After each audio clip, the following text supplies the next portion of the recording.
Hey everyone, and welcome back to EPT. It's great to have you here.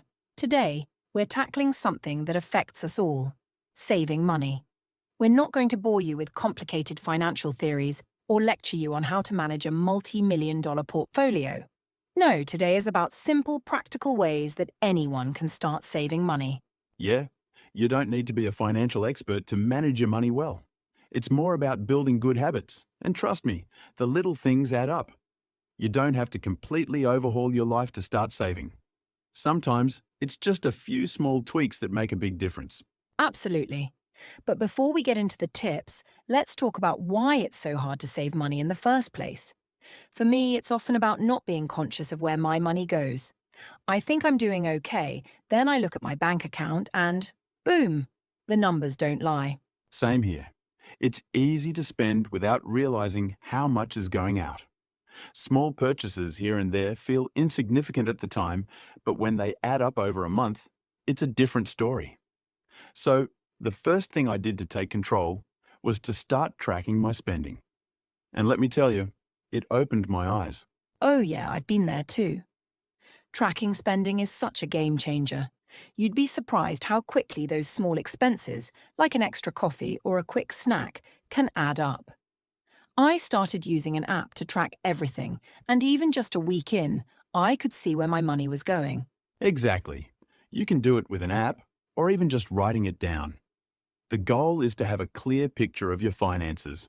You want to see the areas where you're overspending so you can make adjustments. And I think the most eye-opening part is how much money we actually spend on things we don't need.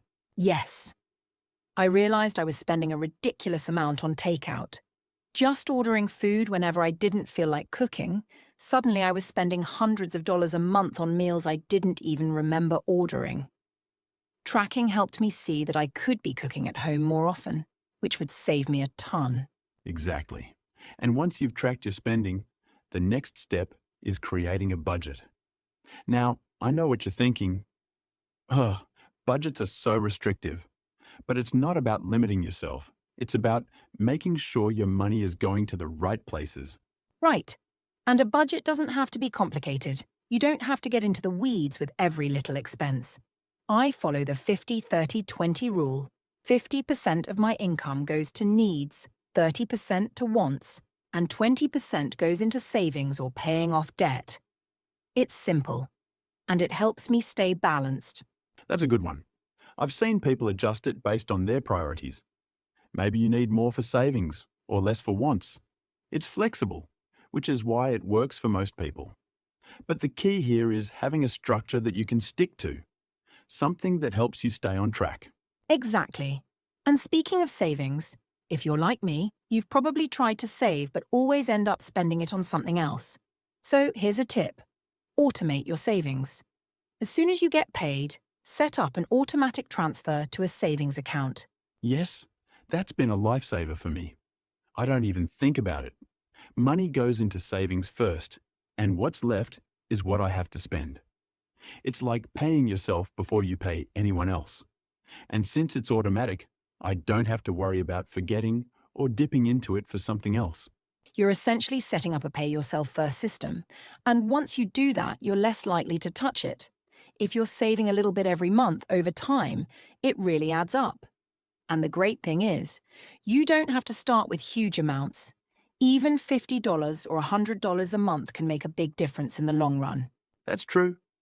Another trick I use to save money is cutting out unnecessary subscriptions. It's so easy to sign up for things and then forget about them. Do you really need all those streaming services or subscription boxes? Take a moment to review them and see if you're actually using them. You'd be surprised how many people are paying for things they don't even use. Oh, for sure.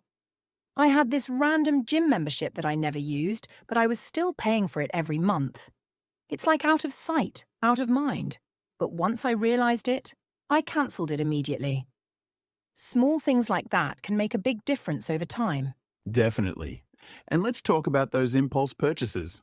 You know, when you're out shopping and you see something cute and just buy it because it's on sale or just because that kind of stuff adds up fast. I know, right? It's so easy to get caught up in the moment. But here's a tip. Give yourself a 24-hour rule. Before buying something expensive, wait a day. This gives you time to think about whether you actually need it or if it's just an impulse. More often than not, you'll find that you don't need it at all. Yes, and if you're in a store, try leaving your credit cards at home. Use cash or a debit card. That way, you can only spend what you've actually got. I've found that when I use cash, I'm much more mindful of my spending. And hey, if you're really committed, there's always the envelope method.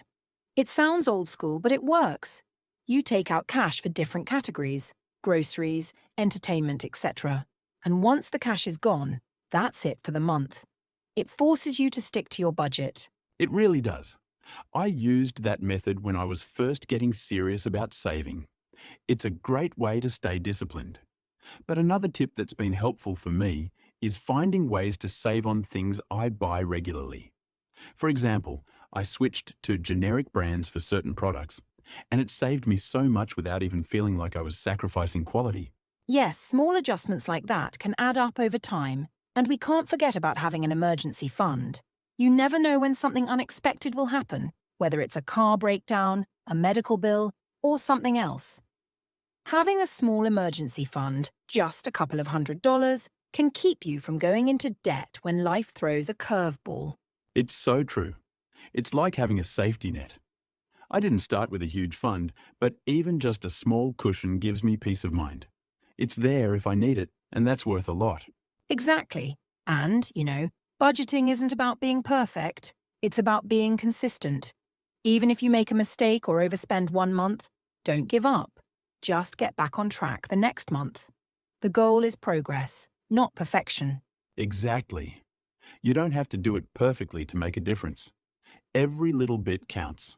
So, to sum it all up, track your spending, create a budget that works for you, automate your savings, cut back on unnecessary subscriptions, avoid impulse purchases, and build an emergency fund.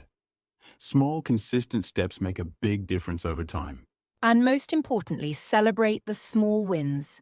Saving money is a journey, and every step forward is something to be proud of. It doesn't have to be all or nothing. Progress is what counts. That's it for today's episode of EPT. We hope these simple tips help you take control of your finances. Remember, it's not about being perfect, it's about building good habits and being consistent. Thanks for tuning in. We'll catch you next time. Stay mindful of your money, and don't forget to celebrate those little wins.